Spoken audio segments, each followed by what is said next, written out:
dankie dat julle hier is vandag om hierdie mense te herdenk, die mense wie se name ek nie gelees het nie. Ek het nou net 12 maande se name gelees. Ek sal julle hier hou tot môre as ek al die name moet lees wat ek het. So ek het besluit om van Oktober af te lees, dit is eintlik hartseer. Hier voor my, Tannie Cora. Hier voor my staan Tannie Cora Stiglik. Dit was Junie, Maart maand verlede jaar. In Maart van die hele jaar is sy en haar man en Johan op hulle plaas by Ventersdorp deur barbare aangeval.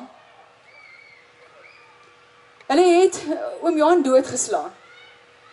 En dit wat hulle aan Tannie Cora gedoen het, kan ons nie eers oor praat nie. Maar sy is hier vandag. En hierdie doen ons vir Tannie. En vir al die ander mense wat hierdeur is, Tannie Hannie se dogter, en ek het nou klaar Tannie Hannie se dogter se naam onthou, maar ek kan Tannie Hannie se naam onthou, kan nie die datum onthou nie. Tannie Hannie is op haar plaas, of Kleinhoeve in Wolmaranstad vermoor. En so is daar duisende mense in hierdie land reeds vermoor. En hulle families is hier iewers. Hulle families is stil. Ek weet nie hoe 'n mens moet wees na so iets nie, of mens stil, of kwaad, of luidrigtig, of rumoerig, of ek weet nie hoe mens moet wees nie, ek het dit nog nooit beleef nie. Maar ek weet ons kan nie meer stil wees nie. Dis die een ding wat ons nie meer kan wees nie. Ons het 'n polisiehoof wat sê ons is te emosioneel, dis eintlik die probleem, die moorde is nie die probleem nie, dis mos maar gewone misdaad.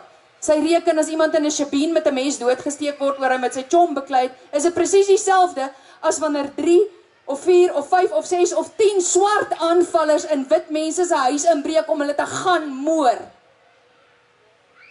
Dit is nie dieselfde. En ons mag nie hieroor stil bly of ooit aanvaar dat die buiteland dink dit is dieselfde nie.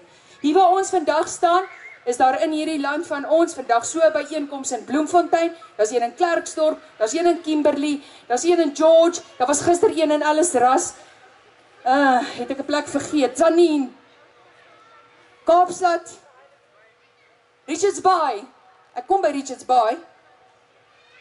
Richards Bay het 10 dae voor vandag aansoek gedoen om te protesteer. Ons hoef nie aansoek te doen nie, ons gee kennis van protes. Maar hulle het aansoek gedoen. Hulle het volgens die reëls gespeel, al die vorms ingevul, al die regte goed gedoen. En gister het die munisipaliteit besluit om hulle te laat weet dat hulle nie mag te protesteer nie, want dis 'n hoë risiko protesaksie en kan lei tot ontwrigting van verkeer en geweldige skade aan eiendom. Nie in die geskiedenis van Red Oktober wat reeds 56 optogte verlede jaar gehad het en hierdie jaar weer 18 optogte het, vanaand is dit in die FSA, was daar een ding beskadig nie, of 'n papier op die grond gelos nie. Maar mense in Richards Bay mag nie protes aanteken.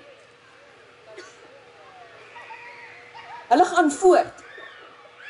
Ek wonder is daar vir ons hier in Pretoria gesê was, luisterie, as ek nou gister vir julle moes sê, luister, ek is hierso, al die goed is nog hier, maar die staatsraad het gesê, ons mag nie hier wees nie, hoeveel sou weggebly het? Daar het reeds baie mense weggebly oor die 'n wolk is, maar ek is 100% seker as die wolke nog so eentjie afsak en is middag rugby op loftes, gaan nie een van hulle wegbly by die rugby. Aksie soos hierdie is belangrik, soos ek in die begin gesê het, nie oor ek 'n enkele moord hiermee kan stop of voorkom of 'n enkele aanvang nie, maar omdat ons met mekaar moet praat, om ons met mekaar moet ondersteun en omdat ons vir die wêreld moet vertel wat hier aangaan en omdat ons nie die name moet vergeet wat ek nou vir julle gelees het nie. Dis hoekom ons hier is. Wat vir my ongelooflik lekker is dat die mense is vandag hier wat niks van my hou nie. Dit is die mense oor wie ek die heel blyste is. Want dit beteken hulle is hier vir die saak. Maak nie saak wat hier bo op hierdie verhoog aangaan nie. Dis jammer dat ons nie weer 1000 is soos verlede jaar nie. Steve is nie hier nie. Ek mis hom ook, maar is ook verkeerd.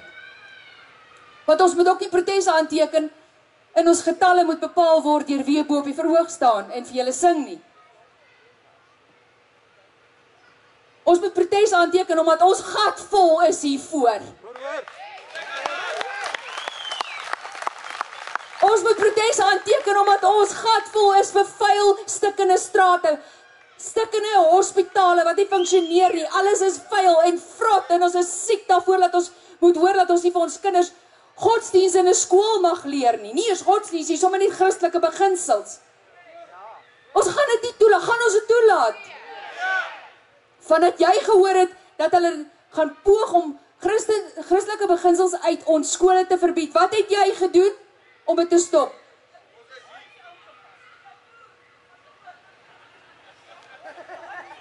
Daai kan werk en julle is hier vandag. Ons kan nie maar net laat goed geïmplementeer word en by ons verbygaan en vandag praat ons oor iets wat moontlik gaan gebeur en oor 6 maande van nou af huil ons oor iets wat reeds gebeur het omdat ons niks gedoen het om dit te stop nie. Ek weet as daar 'n petisie op sosiale media verbykom, dan dink julle, ag, nog 'n petisie, wat help dit? My vraag aan jou is altyd, wat help dit om niks te doen nie? So al help hierdie tipe goed net so 'n bietjie, dan help dit. Hier in Tshwane het ons ook nie laat protesteer nie. Nie ek sê as Pris Tshwane, julle sal verstaan hoekom. In Pretoria sou ons definitief protes aangeteken het. Maar hier in Tshwane het die metro besluit, hierdie is nie 'n protes nie, dis 'n event. Soos in 'n partytjie. Ons moes die terrein huur om protes aan te teken. Ek moes registreer as 'n event organizer om protes aan te teken. Ek het 'n lys so dik soos die kinderbybel van wat ons mag en nie mag doen nie. Ons mag nie op die gras stop met ons karre nie. Ons mag nie die kunsmuseum se toilette gebruik nie. Toe sê ek, is geen probleem nie, ons het skoonnis gebring.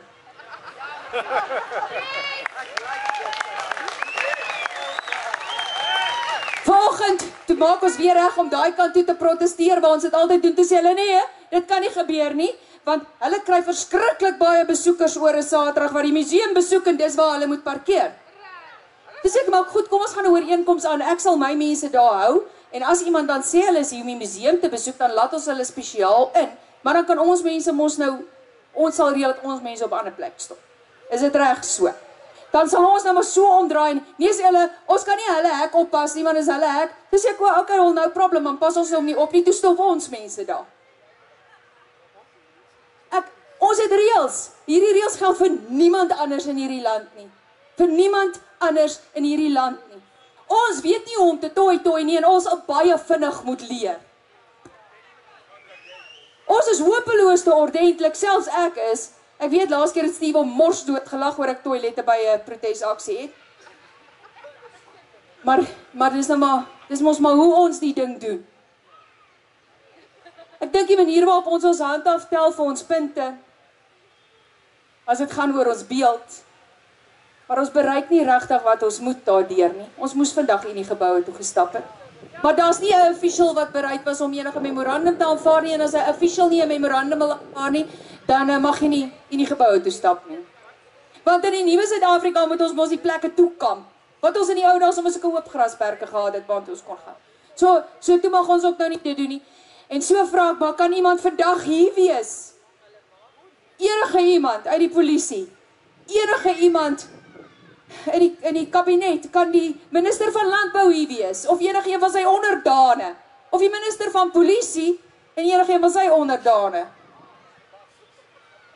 Hulle wil nie hier wees, want hulle dink ons het niks om vir hulle te sê nie.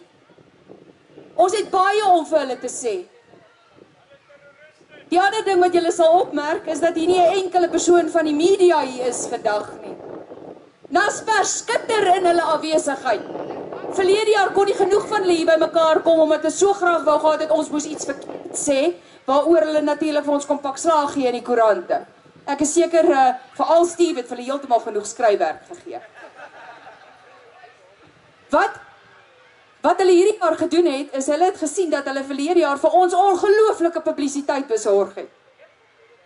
Ons was vir 6 weke, was Red Oktober, die mees bespreekte onderwerp op sosiale media. Vir 6 weke, internasionaal op Twitter en Facebook en Google. Mense vra vir my, hoekom Red Oktober? Ek het dit so baie verduidelik. Ons vat iets van hulle. Ons vat iets van die kommuniste, want hulle vat alles van ons. En ons gebruik daai naam, sodat as enigiemand enige plek in die wêreld Red Oktober intik, dan hoor hulle nie van 'n fliek nie. Hulle hoor nie van 'n Russiese revolusie in 1917 nie. Hulle hoor ook nie van die SHKP se Red Oktober nie, hulle hoor net van ons. Ons het hulle ding gevat, en die SHKP is ongelooflik kwaad vir ons daaroor. Hulle het so 'n week gelede ook hulle eie Red Oktober, ek weet nie wat daar in Natal gehad, daar was 12 mense. Ons hier vandag is baie. 300 van ons is dieselfde as 10.000 van hulle. Ons is beter, François. Ons is beter. Daarom gedra ons beter. Maar dis regtig die laaste keer wat ek soveel reëls gehoorsaam. En die heel laaste keer wat ek Red Oktober reël, waar ek toestemming vra om protes aan te teken. Ons sal niks breek, vernietig, brand nie. Maar ons gaan vir hulle ietsie wys wat hulle nog nie gesien het nie. Hulle dink net die Amerikaners weet hoe, maar my volgende Red Oktober sal 'n flashmob wees. Weet julle wat is 'n flashmob? Wanneer niemand dink ons gaan daar wees nie, dan is ons daar. Sonder hulle toestemming. Ek wil julle regtig bedank dat julle hier is vandag. Ek weet, ons het nie vir Stefaans nie, wat maak dat die duisende kom nie. Ek is dankbaar dat julle hier is, al is dit ek wat hier bo staan. Ek is niemand se leier nie. Ek is 'n doodgewone, bitter bekommerde boer. Dis wat ek is. En as een doodgewone, bitter bekommerde boer hierdie kan doen, kan jy en jy en jy en jy en jy ook iets doen. En ons sal jou ook ondersteun. Ons sal daar wees vir jou saak ook. Baie, baie, baie dankie. Ek het regtig nie 'n lang toespraak soos verlede jaar nie. Ek het hom in Engels gegooi en ek het ook goed gesê wat my op televisie laat beland het. So ek gaan regtig, ek gaan verhoed dat dit vandag met my gebeur. My hart is seer. Ek het gedink, dit gaan vir my maklik wees om deur daai lys te lees, want ek werk elke liewe dag van my lewe daarmee. Dis nie vir my maklik.